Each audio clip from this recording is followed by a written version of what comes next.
This is Honors Geometry Lesson 1.6, Classifying Polygon. First thing we talk about is a plane figure. A plane figure just means it lies in a plane. In other words, it's two-dimensional. A polygon is a plane figure, so it has to be a closed plane figure. So if we have something like this, that's not considered a polygon because it's not closed. There's some other rules for a polygon. First thing it says, it is formed by 3 or more line segments called sides. So in other words, it can't have a curved surface, like that would not be a polygon. The other thing it says, each side intersects exactly 2 sides, one at each endpoint, so that no 2 sides with a common endpoint are collinear. It's saying it can't cross over is what that's saying. So that would not be a polygon. The way we name polygon is by naming its vertices. Its vertices are the corners here. Each of these is considered a vertex. Plural for vertex is vertices. So I'm going to call this one penta. P-E-N-T-A.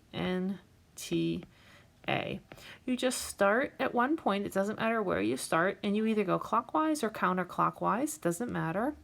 As long as you go in order. So I'm going to call this one penta, P-E-N-T-A, but you could just as easily called it, how about N-T-A-P-E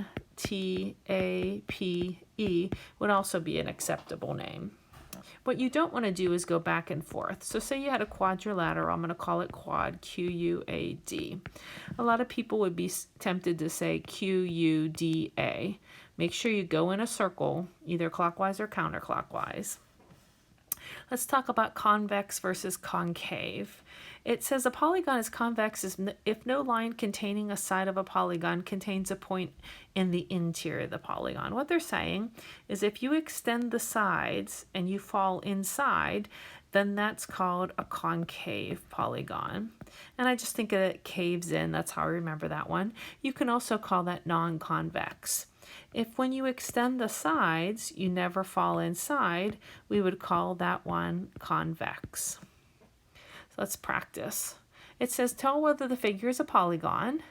If not, explain why. If it is a polygon, tell whether it's convex versus concave. So number 3 looks good. It's closed. All the sides are line segments, and it doesn't cross over, so we know it's a polygon. And if I extend a side, I do fall in. It caves in, so we would say this is concave. Number 4, we would say no, it's not a polygon because it has a curved surface. Number 5, it looks like the sides are all line segments. It doesn't cross over. It's not opened. So I think we're good here. This is a polygon, and if I extend all the sides, I'm never going to fall in. So this is convex. And number 6, you can see it crosses over. That's a no-no, so that one's not a polygon. Just a reminder of what we call our polygons. 3 is triangle, 4 is quadrilateral, etc. The book pretty much expects you to remember up to about 12. After that, they just call it an n-gon. So in other words, that for a 14-sided polygon, they would call it a 14-gon or a 25-gon. Next thing we want to talk about is equilateral versus equiangular. If all the sides are the same length, then we would call that an equilateral polygon. So if you have a triangle and all the sides are the same length, they're all congruent, you would call that an equilateral triangle. If all the angles are the same, maybe say a rectangle, all the angles are 90 degrees, you would call that an equiangular polygon.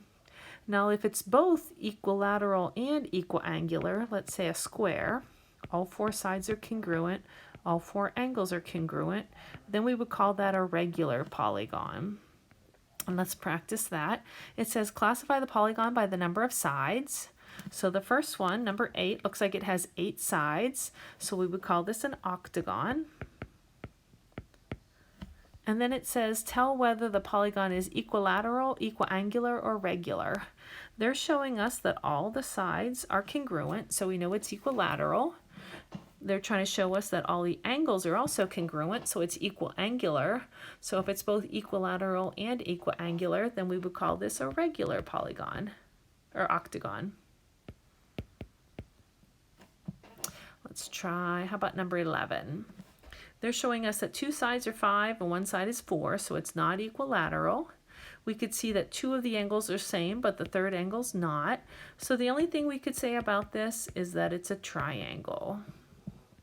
Number 12, it has 4 sides, so we know it's a quadrilateral. And they're showing us that these two sides are the same, and they're showing us that these two angles are the same, and these two angles are the same, but all 4 angles are not the same. But they are showing us that the 4 sides are congruent, so we would call this an equilateral quadrilateral. We're going to stop there, try a couple practice problems, and then we'll pick up again. Thank you.